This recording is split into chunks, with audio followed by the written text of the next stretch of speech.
en 1453, donc après la chute de Byzance, il écrit la même année un nouveau chef-d'œuvre, le De Visione Dei, qu'on va étudier en 1553.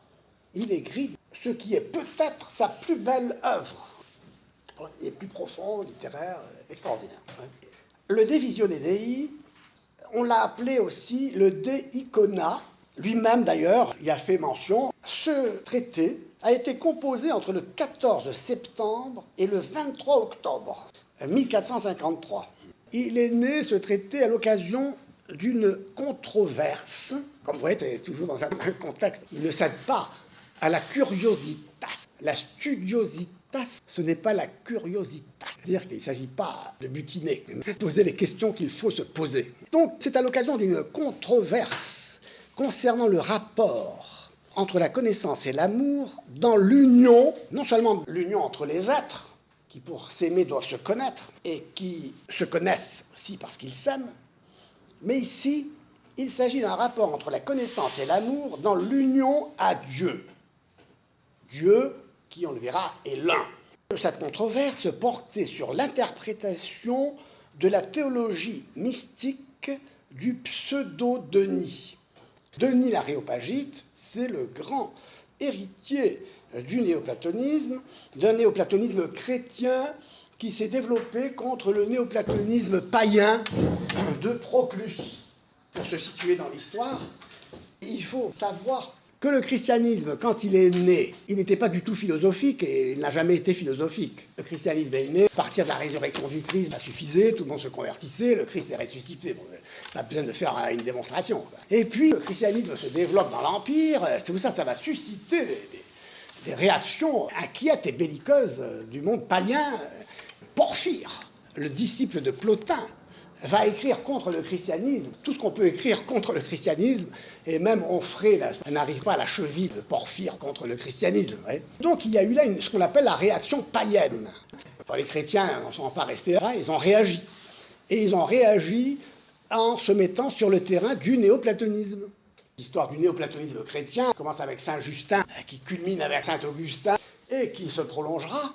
Mais les deux néoplatonismes sont situés toujours dans les perspectives d'une philosophie de l'un. On verra tout cela, ça a son importance. Le pseudo-Denis, auteur du VIe siècle, a pris le nom de Denis. Toutes ses œuvres consistaient à s'opposer à Proclus. C'est un philosophe très profond.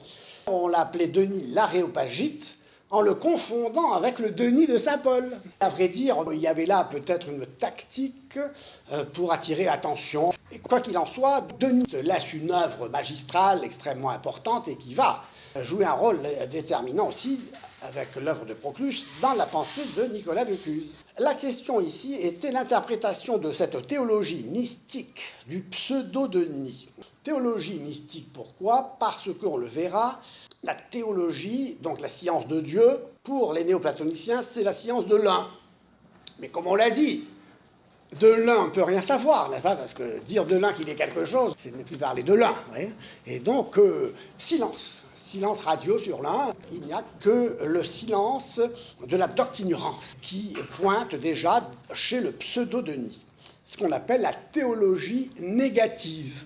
La théologie négative est négative parce qu'elle consiste à dire qu'on ne peut rien dire de Dieu. Alors il faut distinguer justement une théologie négative, comme je dis, négative, parce que si Dieu est l'un, dans cette perspective de Dieu en tant qu'un, on ne peut rien dire, parce que rien c'est tout, et que tout est rien, donc rien et tout c'est la même chose, il n'y a rien à dire. Bon, donc, et d'ailleurs c'est le problème d'aujourd'hui, ça aussi. Mais il y a aussi une théologie négative, comme je le dis, positive, qui s'inscrit dans la ligne d'une philosophie de l'être. Car de l'être, on ne peut pas tout dire. Si l'un est pauvreté absolue, l'être est richesse absolue. De l'être, on peut tout dire, mais on n'arrivera jamais à tout dire. C'est pourquoi la théologie est négative aussi, parce que de Dieu, on peut savoir qu'il est, mais pas ce qu'il est. Et sachant déjà qu'il est en tant qu'être, c'est en savoir beaucoup. Alors que de savoir qu'il est en tant qu'un, c'est ne savoir rien. C'est ne pouvoir rien savoir. C'est très important. Ce traité de la vision de Dieu, qu'est-ce que l'on voit en voyant Dieu ? Saint Augustin avait posé une question qui nous interpelle. Peut-on voir Dieu c'est-à-dire l'invisible, avec les yeux de la chair. Question paradoxale. Peut-on voir l'invisible avec les yeux du corps? Il s'agit évidemment de distinguer les yeux de l'âme, les yeux du corps, etc. Bon. Ce traité est destiné aux amis du cardinal, les moines de l'abbaye bénédictine de Tegernsee, en Bavière.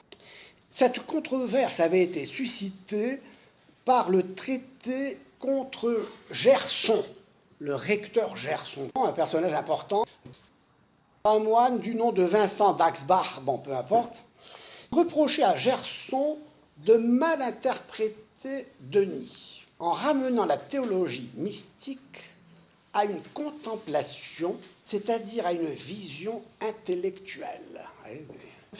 C'est voir Dieu avec les yeux de l'intelligence. Oui, avec les yeux de la chair, c'est certain. Avec les yeux de l'intelligence, on va voir Dieu, on le contemple. C'est quoi cette contemplation, cette vision? Parce que vraiment, la contemplation consiste en une vision intellectuelle. Quel est le rôle de l'intellect? On est dans un contexte scotiste dont Descartes va hériter, à savoir que la volonté l'emporte sur l'intellect. La volonté aboutit. L'intellect ne saisit rien. Alors que la volonté, elle décide de ce qui est bien, de ce qui est mal, de ce qui est vrai, de ce qui est faux. Ici, vous avez déjà une option assez dramatique, qui va entraîner des conséquences assez graves.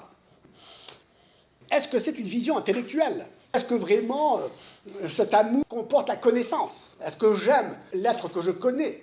Ou est-ce que j'aime quelqu'un que je ne connais pas? Et vous savez que ce qui va se développer, j'insisterai là-dessus, mais je le dis déjà d'avance, et pour aujourd'hui on est en train de remuer toutes les questions qui vont nous aider un peu à mettre tout ça en ordre. On va trouver ça chez Gilles Deleuze. Gilles Deleuze qui part du désir sans objet. Le désir sans objet. C'est un écho à cette idée d'un amour pur, sans personne à aimer, quoi. Ah oui, j'aime, mais je n'aime personne. L'amour est pur dans la mesure où il n'est pas motivé par l'être aimé. Pourquoi? Parce que l'intellect, l'intelligence, la contemplation ne me révèle pas, ne me permet pas de connaître l'être que j'aime. Ce n'est pas avec l'intelligence que je découvre ce qui est un bien désirable et que j'aime en tant que bien désirable, parce que l'intelligence me découvre, me révèle que ce bien est vraiment un bien aimable en tant que bien. C'est parce qu'il ne faut pas que je me trompe sur la nature de ce que j'aime. Parce que si j'aime ce qui est... Si je ne sais pas ce que j'aime, si j'ignore ce que j'aime, je ne sais pas ce que j'aime, je ne connais pas celui que j'aime, l'être que j'aime, l'amour reste suspendu dans le vide. Donc l'amour est la connaissance, la contemplation comme vision intellectuelle et de l'intelligence qui intervient dans la connaissance, dans l'amour, dans le désir. C'est important. Vous savez que le quiétisme, illustré par Fénelon au XVIIe siècle, a son origine dans d'autres pensées, à savoir que l'amour pur est pur à condition de n'aimer personne. J'aime, mais à condition d'aimer pour aimer, j'aime pour aimer. Voilà, il y a une part de romantisme là qui va se développer aussi. Le débat ici est donc important, il est aussi existentiel, il est aussi concret, il est aussi précis. Selon l'Aréopagite, la théologie mystique consiste en une élévation au-delà de l'intellect. Donc, la théologie mystique, consistant en une élévation au-delà de l'intellect, consiste uniquement en un affect, une affection, une intensité, une densité. Vous voyez, on est un peu comme dans le scotisme, justement. Un être se définit non pas en tant qu'être, mais en tant que densité, en tant qu'intensité, en tant que se tournant vers l'infini, n'est-ce pas, avec plus ou moins de force et d'intensité. Ce qui me distingue d'un autre, c'est mon intensité, mon désir, quoi, finalement. Force aveugle, ce désir qui fait que mon amour est sans objet, mon désir est sans objet. C'est une intensité. Ici, le débat est extrêmement intéressant et important, parce que soit la contemplation, la vision intellectuelle définit cette théologie mystique, soit la théologie mystique consiste dans une élévation au-delà de l'intellect. Et si elle est au-delà de l'intellect, eh bien, qu'est-ce qu'il y aura comme face-à-face dans les êtres qui s'aiment? Et en particulier, donc, entre Dieu et la créature, entre l'aimant et l'aimé. Donc, que signifie, sous la plume de Denis, l'expression « entrer dans la nuée avec Moïse », dans le nuage d'inconnaissance. Donc, la question posée par l'ami de Nicolas, c'est est-ce qu'une âme dévote, sans connaissance intellective, donc, ou même sans pensée, sans cogitatio, préalable ou concomitante, mais avec la seule affection, peut atteindre Dieu et se mouvoir ou se porter vers lui immédiatement. C'est là une question donc essentielle qui permettra de comprendre la nature de la véritable théologie mystique. Et ici, il faut se rendre compte que si la théologie négative consiste à se situer au-delà de l'intellect, on se retrouve dans ce néoplatonisme de Plotin en particulier, qu'on va retrouver chez Avicenne, à savoir que l'un ne se connaît pas, l'un ne peut pas se penser. Et d'ailleurs, Plotin va faire ce reproche à Aristote, qui définissait le premier principe comme la pensée qui se pense, la noesis noéséos, l'intelligence qui s'intellige. Plotin dit, mais tout ça c'est une contradiction avec l'unité, l'unité ne peut pas se diviser, elle ne peut pas se séparer d'elle-même, l'un c'est l'un, l'un c'est l'un. De l'un, je ne peux dire qu'un. Un. S'il y a de l'intellection, si l'un veut s'intelliger, qu'il prenne ses responsabilités. Mais il faut savoir qu'il risque de se perdre. Que si l'un s'intellige, c'en est fini de la pureté de son unité. Il n'est plus un. Donc, solution géniale de Plotin, d'Avicenne, en effet, l'un veut s'intelliger, et donc, comme pour lui, s'affirmer, c'est se nier. Toute détermination est négation. Vous vous souvenez de Spinoza, de Hegel, enfin, toute détermination est une négation. Dès que j'affirme quelque chose de l'un, je nie l'un. Et par conséquent, la seule façon pour l'un de rester un, c'est de s'intelliger de l'extérieur de lui-même. Donc Plotin va dire, et Avicenne à sa suite et à sa façon, que l'intellect est cet avènement en dehors de l'un, où l'un va se voir avec les yeux de l'intellect. L'intellect est une hypostase, c'est-à-dire une sortie hors de l'un. L'intellect se trouve en dehors de l'un. Et comme ça, l'un reste un. Il n'est pas touché par dédoublement. Et donc, l'intellect va introduire, lui, le monde multiple. D'abord, parce que l'intellect va se tourner vers l'un, pour voir l'un. La vision de l'un, c'est l'intellect qui permet de voir l'un. Mais en même temps, il va se voir lui-même, voyant l'un. Ah, il se voit voyant l'un. C'est presque du Raymond DeVos. Il se voit voyant l'un. Et donc, il se voit voyant l'un, donc il est deux. Oui, il se dédouble, il y a déjà une dualité ici, n'est-ce pas ? Et l'intellect va prendre désormais toute son importance dans l'histoire de la philosophie, parce que l'intellect, c'est lui qui nous permettra d'intelliger, qui nous permettra de saisir les choses comme intellection à partir de l'intellection de soi, de l'intellect. Oui. Je pense donc je suis. À vrai dire, l'être ici, c'est l'être en tant qu'intelligé. Ce n'est pas l'être en tant qu'être, indépendamment de toute intellection possible et imaginable. C'est l'être en tant qu'intelligé. Un grand auteur qui va jouer tout son rôle, qui va être très déterminant pour la pensée de Nicolas, et pour la pensée moderne, et d'ailleurs jusqu'à aujourd'hui, c'est Maître Eckhart, qui dit « Ce n'est pas parce qu'il est que Dieu intellige, c'est parce qu'il intellige qu'il est. » Donc l'être ici est captif. L'être, c'est c'est inconcevable sans l'intellect. On ne peut pas concevoir l'être en tant qu'être. Ce que Aristote avait tenté, justement, contre Platon. L'argument de Plotin qui dit « Écoute, mon cher Aristote, toi, avec ton intellect qui s'intellige, ta pensée qui se pense, tu rates la pensée de l'un. Il ne parle plus de l'un, quoi. » Mais Aristote va dire « Mon cher, mais j'ai jamais voulu parler de l'un, moi. Moi, l'un ne m'intéresse pas. Moi, ce qui m'intéresse, c'est pas l'un en tant qu'un. C'est l'être en tant qu'être. Et plus précisément, quand je parle d'unité, je parle de l'unité de l'être. C'est l'être qui est un. L'un n'est pas. C'est très important. Donc vous voyez que la vision intellectuelle,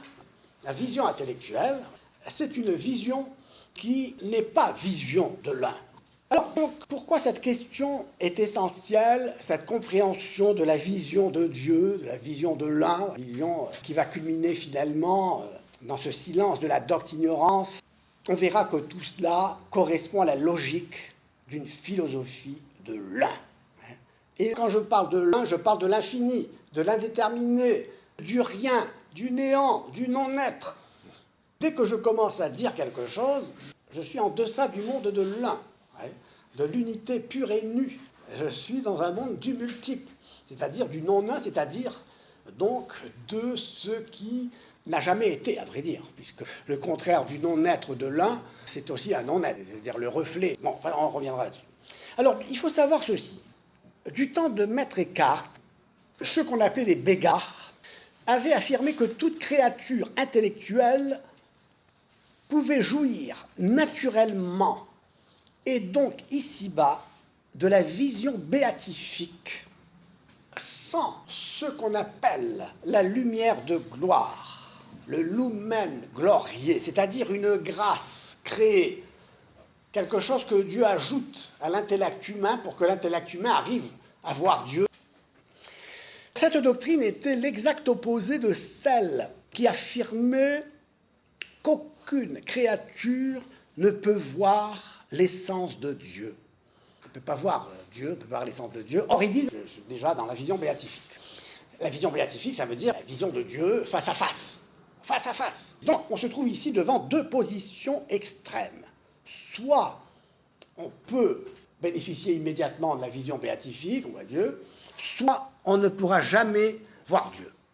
Devant ces positions extrêmes, la constitution de Benoît XII en 1336, la constitution Benedictus Deus déclare que la vision de Dieu, immédiate et faciale, dans le face-à-face, est accessible aux âmes justes seulement après la mort. Pour répondre aux Bégards, donc ici déjà, du vivant, dans le vivant, on peut contempler Dieu. C'est-à-dire le contempler, le voir face à face. On peut contempler Dieu sans le voir face à face. La contemplation n'est pas exclue du fait qu'on ne peut pas voir Dieu face à face ici-bas. Pourquoi ? Parce qu'on le verra, la contemplation, c'est une vision qui engage tout l'être, n'est-ce pas ? L'intelligence, la volonté, l'amour. La doctrine donc est précisée et définit la vision de Dieu comme advenant après la mort, contre l'idée des Bégards. Et qu'il s'agissait d'une opération non des sens ou de l'imagination, mais de l'intelligence, de l'intellect. L'intelligence va jouer son rôle. Mais seulement d'une intelligence élevée à l'ordre de la vie divine par la grâce du lumen gloriae, c'est-à-dire de la lumière de gloire. Un rayon de lumière arrive jusqu'à moi. Un rayon du soleil me touche. Mais moi, je ne peux pas toucher le soleil. Il faut bien que ce rayon me soit donné pour que je puisse voir le soleil en face. Donc, c'est grâce à cette lumen gloriae que l'intelligence est mise en contact immédiat avec l'essence divine, c'est-à-dire avec ce que Dieu est. La vision faciale, face à face, donc, de l'essence divine se manifestant à nu et directement au bienheureux est donc reconnue et admise. Elle suppose toutefois qu'il s'agit d'une opération dont l'intelligence, laissée à ses seules forces naturelles, est radicalement incapable. C'est-à-dire que l'intelligence, laissée à ses seules forces naturelles, qui sont finies, ne peut pas arriver jusqu'à voir, pour ainsi dire, l'infini. Donc cette lumière de gloire est une sorte de participation à la lumière incréée qu'est Dieu, qui élève l'intelligence jusqu'à la vie divine et la rend apte à la vision béatifique.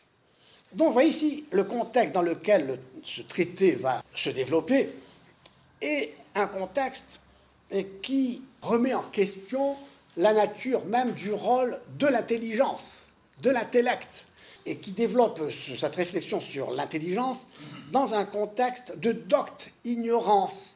Je ne peux pas savoir et en même temps, je sais. Ah ben, ce que je sais, c'est quoi ? C'est que je ne peux pas savoir. D'où l'expression la docte ignorance. Je sais que je ne sais pas. Je sais que je ne sais pas. Alors, on va, tout au long de ce traité, voir comment, avec une créativité extraordinaire, Nicolas de Cuse va répondre à cette question tout en développant sa philosophie de la docte ignorance. Est-ce qu'il y a des questions ? L'un étant sans parti, d'où vient la volonté de vouloir se contempler et s'intelligenter ? C'est une bonne question. Pourquoi ? Parce qu'en effet, si l'un lui-même désire se connaître, s'intelliger, Plotin parle d'un coup d'audace. Mais on est en pleine mythologie, là. C'est quoi cette histoire d'un qui a un coup d'audace, veut se connaître tout à coup du fond de son silence, de son néant, de son non-être? On est en pleine mythologie. La réponse, c'est celle finalement d'un Nietzsche, d'un Schopenhauer. C'est que l'un n'est que force, n'est que énergie aveugle, n'est que la vie. C'est une force, une énergie, une vie. C'est la volonté de puissance de Nietzsche. C'est le vouloir vivre de Schopenhauer. À vrai dire, quand on parle de volonté de puissance, il faut comprendre volonté comme puissance. Une puissance aveugle qui s'affirme comme une pure énergie. On est obligé de dire que tout se déploie, comme une sorte d'émanation finalement de cette force. Et c'est pourquoi on comprend bien cet infini chez Scott comme cette force dans laquelle tout s'identifie, comme dans le trou noir de l'univers. Là, tiens, voilà, donc tout s'engouffre là-dedans. Tout s'engouffre là-dedans. Une sorte d'énergie noire, où il n'y a plus rien vraiment à désirer. Ben, tiens, c'est un désir sans objet. On est en plein dans le vitalisme nietzschéen, tel que Deleuze peut l'interpréter, mais aussi parce qu'il y a là une logique de cet un qui veut, qui se décide. Mais au nom de quoi? Alors je dois inventer et identifier l'un à cette force, à cette énergie. Et c'est là où on voit la faiblesse de cette philosophie de l'un. Et en même temps, cette violence aussi, parce que c'est un coup d'État. C'est l'un, n'est-ce pas, s'impose comme cette vie qui nie tout ce qui n'est pas lui. Cette force, cette vie. L'un nie tout ce qui le nie.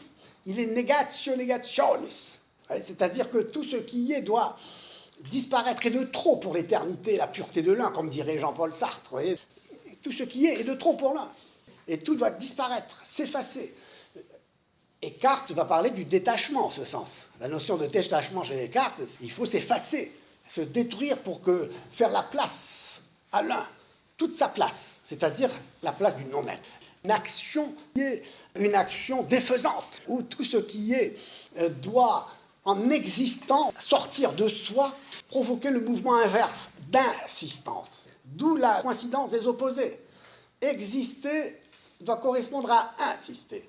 C'est-à-dire quand je sors de moi-même, je dois faire en même temps le mouvement inverse. Aller chercher au fond de moi-même, au-delà de moi-même, ce qui est l'origine de moi-même, c'est-à-dire cette unité qui se déploie, n'est-ce pas, comme une énergie aveugle, et qui se démultiplie, et qui se démultiplie sous forme de reflets multiples de l'un. L'un se reflète de manière multiple dans le monde, comme dans un miroir brisé. Dans chaque éclat de ce miroir, l'un est tout entier présent, en effet. Comme le soleil, disons, se reflèterait dans chaque éclat d'un miroir brisé entièrement. Mais c'est un reflet plus ou moins intense. Chaque éclat étant différent d'un autre éclat. Ce qui explique la différence.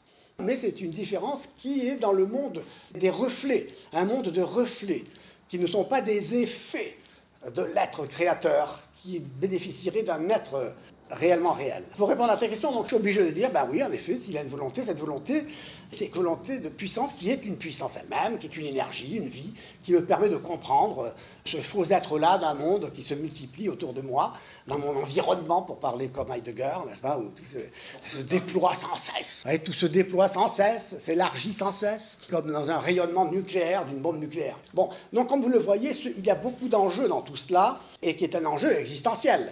La philosophie n'est pas un discours creux, vide, abstrait, mais c'est un discours lourd de conséquences existentielles. C'est pourquoi le vrai philosophe est celui qui se pose la question de l'être. Pourquoi y a-t-il quelque chose et non pas rien? Or, vous le savez, pour Kierkegaard, l'angoisse est l'effet du néant, et alors que l'émerveillement, le Thomazein, philosophe grec, devant l'être, c'est de s'émerveiller devant ce qui est, de s'étonner, comment se fait-il qu'il y ait quelque chose, et non pas rien? Eh bien, l'héritier de Kierkegaard, Heidegger, va inverser le sens de cette question, en se disant, comment se fait-il qu'il y ait quelque chose, et non pas plutôt rien? Il ne s'étonne pas, il ne s'émerveille pas du fait qu'il y ait quelque chose. Pourquoi? Parce qu'il n'y a rien. Il n'y a rien parce qu'ils ne saisissent pas ce qu'est le réellement réel de l'être là, d'un être qui est réellement. Pourquoi? Parce que pour eux, l'être, de manière univoque, et c'est encore Deleuze et Scott, a le même sens pour tout ce qui est dans le cerveau, dans la tête, en dehors de la tête. L'être, c'est un mot. C'est un mot.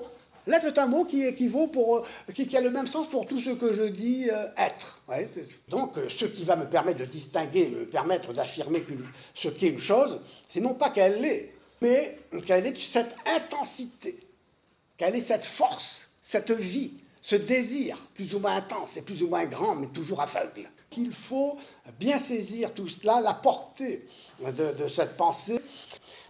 Une autre difficulté restée à contourner, celle qui vient de l'enseignement selon lequel Dieu est incompréhensible.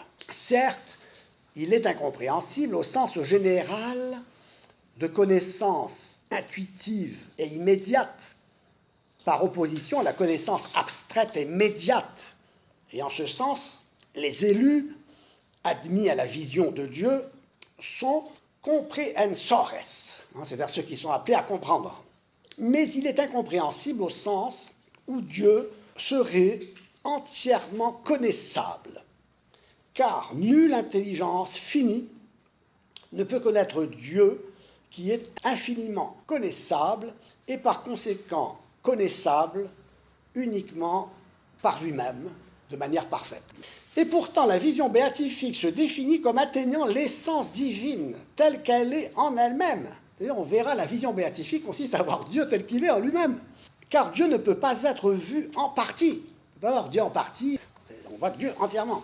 Comment donc parler de la vision de Dieu infinie? En tenant compte du fait que l'intelligence créée et élevée par la lumière de gloire reste toutefois infiniment distante de l'intelligibilité infinie de l'essence divine, et que par conséquent l'esprit bienheureux ne peut la saisir que de manière finie.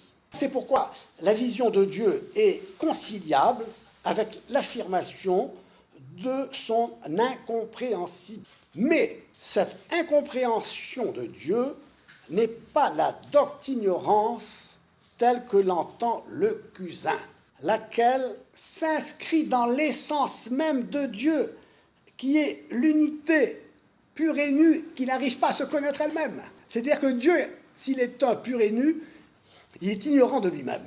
Eh bien, nous allons voir que Nicolas de Cuse, dès la doctignorance, va résoudre ce problème de compréhensibilité de l'unité de Dieu en inventant la notion d'unitrinité.